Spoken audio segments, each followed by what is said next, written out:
জামালপুর জেলার সরিষাবাড়ী উপজেলা প্রশাসনের আয়োজনে বিভিন্ন কর্মসূচির মধ্য দিয়ে যথাযথ মর্যাদায় বিজয় দিবস উদযাপিত হয়েছে।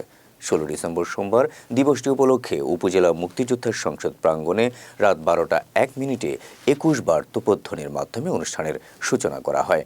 এদিন ভোর ৭টায় শহীদ মিনারে আনুষ্ঠানিক জাতীয় সঙ্গীতের মাধ্যমে জাতীয় পতাকা উত্তোলন করেন উপজেলা নির্বাহী কর্মকর্তা শারমিন আক্তার। এছাড়াও শহীদদের স্মরণে পুষ্পস্তবক অর্পণ এবং শ্রদ্ধা নিবেদন করেন উপজেলার বিভিন্ন সরকারি বেসরকারি প্রতিষ্ঠানের প্রধান, শিক্ষা প্রতিষ্ঠান সহ সকল শ্রেণী পেশার মানুষ।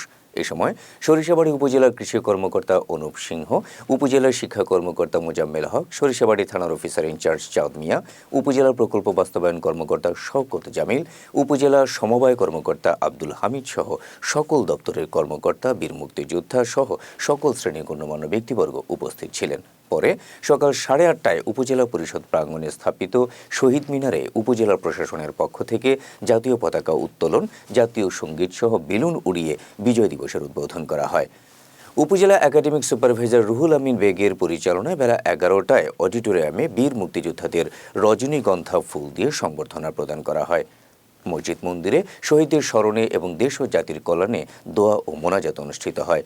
সবশেষে দুপুরে উপজেলার স্বাস্থ্য কমপ্লেক্সে রোগীদের উন্নত মানের খাবার পরিবেশন এবং বিকেলে সরিষাবাড়ী কলেজ মাঠে বীর মুক্তিযোদ্ধা বনাম উপজেলা প্রশাসনের মাঝে প্রীতি ফুটবল ম্যাচ অনুষ্ঠিত হয়।